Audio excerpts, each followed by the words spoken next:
Radio Éxodus, quitando los tropiezos de mi pueblo. Dios dijo, no llames inmundo lo que yo he limpiado. El problema es que después de haber sido limpiados, se regresa a la inmundicia. Y allí viene el error. Se lee la palabra y lo que era dado, la palabra te es dada para darte vida, te viene a ser como tropiezo. En estos días la palabra es tropiezo a muchos. ¿Por qué? Porque no se lee con todo el corazón. No se lee con la intención de vivirla, sino con la intención de contradecir, de alegar, de pelear, de estar contendiendo. Con esa intención se lee la Biblia en estos días. La Biblia tiene que ser leída con la intención de vivirla, no de contender. ¿Qué es eso de contender? El que contiende con otro es que quiere pretender ser más sabio que el otro. Ser más sabio, saber más. ¿Y realmente quién quiere ser más? Eso enseña que la gloria de la vida no se ha muerto. El diablo es el que siempre está buscando ser más que Dios, ser más adorado que Dios, ser más seguido que Dios. Quiso sentarse también en el trono y se va a lograr sentar en el trono de la tierra por un tiempo de este mundo. Con todo y eso se le fue otorgado ese privilegio. Es asunto de ellos dos. Hallé que el mandamiento, Romanos 7 versículo 10, y hallé que el mandamiento que era para vida, a mí me resultó para muerte. ¿Por qué? Bien claro, no se entendió. La Biblia, ¿qué dice el Señor? Aquí yo pongo piedra de tropiezo. La Biblia es una piedra de tropiezo y hay muchos tropiezos en ella. ¿Con qué propósito? La Biblia, yo la miro como te dije antes, como un laberinto en el cual tú tienes que encontrar el camino bajo la guianza del Espíritu Santo.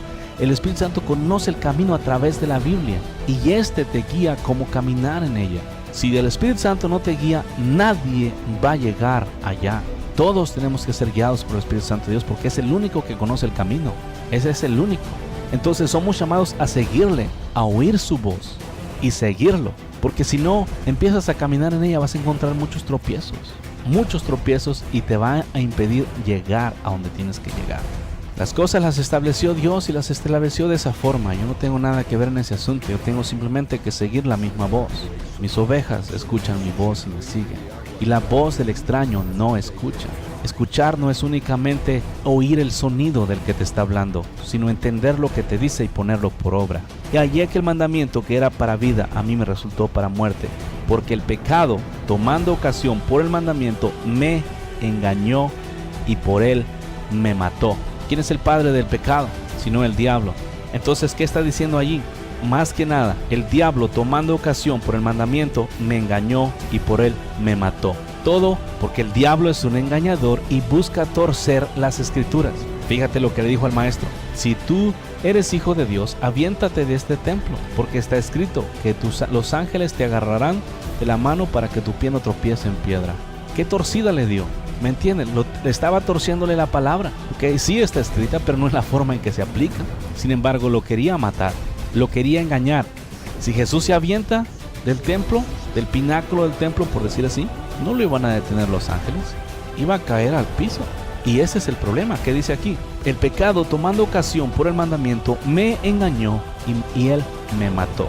Y por él me mató. Se tiene que tener mucho cuidado con la escritura. Otra vez, no es lo que tú piensas, no es lo que tú crees. Es lo que el Espíritu Santo te revela. Y luego cuando te lo revela, lo crees. El Señor nos dio a nosotros lo que necesitamos para poder creer la palabra de Él, para poder vivirla.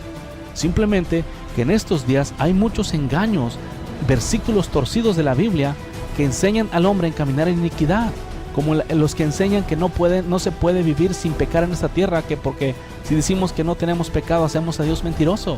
Primero te voy a decir, un hijo de Dios, las características de un hijo de Dios es humildad. Y un hijo de Dios no va a andar presumiendo por todos lados, yo no tengo pecado, yo no tengo pecado, yo no tengo pecado, ¿entiendes?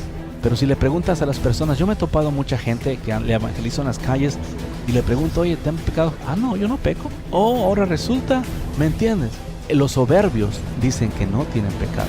Los humildes viven en santidad y no tienen necesidad de estarse gloriando en palabras a sí mismos.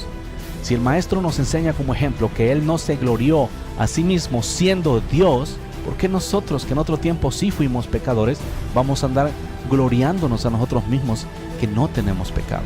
Por eso dice, el que dice que no tiene pecado es mentiroso. Porque si tú dices que no tienes, allí ya quebrantaste el mandamiento. ¿Por qué? Porque te estás gloriando. No porque lo tengas, sino porque te glorías. ¿Entiendes? Es la diferencia.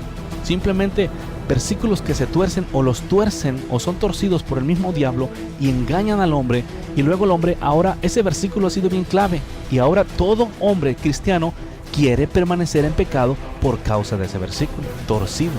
¿No está escrito que los que son hijos de Dios no pecan? A ver, ¿por qué no crees ese también? ¿Por qué solamente crees que el versículo que dice que el que dice que no tiene pecado es mentiroso? ¿Y por qué no crees que el que es nacido de Dios no peca? ¿Están uno en contra del otro o hay armonía? Hay armonía si tú cierras la boca y no dices que no tienes pecado, pero vives una vida santa, ¿ok? Entonces cumples el versículo otro que dice que el que es nacido de Dios no peca. No pecas, pero no tienes que andar tocando trompeta. Yo no tengo pecado. Radio Éxodus. Solo Jesús es fuente de agua viva que fluye para la vida eterna.